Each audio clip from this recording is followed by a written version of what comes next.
রাষ্ট্রপতি অঙ্গীকার করেছেন যে যেহেতু শেখ হাসিনা পদত্যাগ করে পালিয়ে গেছে, সেই কারণে এখন শেখ হাসিনার ক্যাবিনেট পুরোপুরিভাবে আপনার বিলুপ্ত হয়ে গেছে এবং এই সংসদের যেটা একটা দামি সংসদ, যারা বিনা ভোটে নির্বাচিত, তারও কোনো এখন এই মুহূর্তে কোনো কার্যকারিতা নেই। সুতরাং এটাকে 24 ঘন্টার মধ্যে ভেঙে দিয়ে একটা ইন্টারিম গভর্নমেন্ট বলেন বা একটা নিরপেক্ষ সরকার বলেন, তা গঠন করা হবে এবং তাকে 3 মাসের মধ্যে তারা নির্বাচন করে তারা একটা নির্বাচিত সরকারের কাছে ক্ষমতা হস্তান্তর করবে।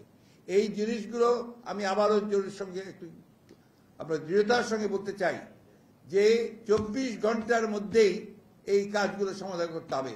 আমি রাষ্ট্রপতির কাছে আহ্বান জানাচ্ছি, কাল বিলম্ব না করে আপনি আজকে এর মধ্যেই 24 ঘন্টা প্রায় হয়ে যাচ্ছে, 2টার মধ্যেই আপনি দয়া করে এটাকে অবিলম্বে এই পার্লামেন্টকে ভেঙে দিয়ে আপনার একটা অন্তর্বর্তীকালীন নিরপেক্ষ সরকার গঠন করুন, অন্যথায় দেশে আবার রাজনৈতিক শূন্যতা দেখা দিতে পারে। আমি ধন্যবাদ জানাতে চাই আমাদের দেশপ্রেমিক সশস্ত্র বাহিনীকে। তারা যে ভূমিকা রেখেছেন, তারা নিঃসন্দেহে এই দেশের রক্ষার্থে, তার স্বাধীনতার সর্বত রক্ষার্থে তারা আবার তাদের একটা ঐতিহাসিক ভূমিকা পালন করেছেন। সেটাকে সুদৃঢ় করতে হবে এবং সেই জন্য জনগণের সমর্থন তাদের প্রয়োজন রয়েছে। আমি তাদের প্রতি আহ্বান জানাবো যে আপনারা অতি দ্রুত আপনাদের সেই দায়িত্ব পালন করবেন দৃঢ়তার সঙ্গে।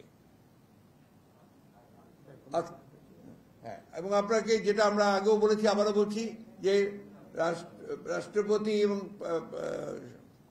সশস্ত্র বাহিনীর প্রধানেরা তারা সবাই একমত হয়েছেন যে তারা অবিলম্বে তারা দেশনেত্রী বেগম খালেদা জিয়ার মুক্তি দেবেন এবং সেই সঙ্গে আমাদের যারা এই আন্দোলন চলাকালীন সময়ে মিথ্যা মামলায় যাদেরকে আটক করা হয়েছে তাদের সকলকে মুক্তি দেওয়া হবে।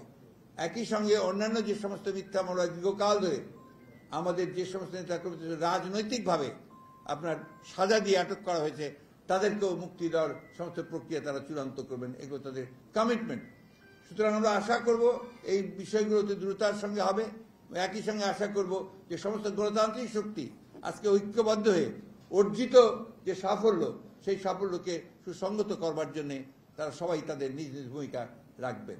এটাই আপনাদেরকে আমি মূলত জানাতে চাই।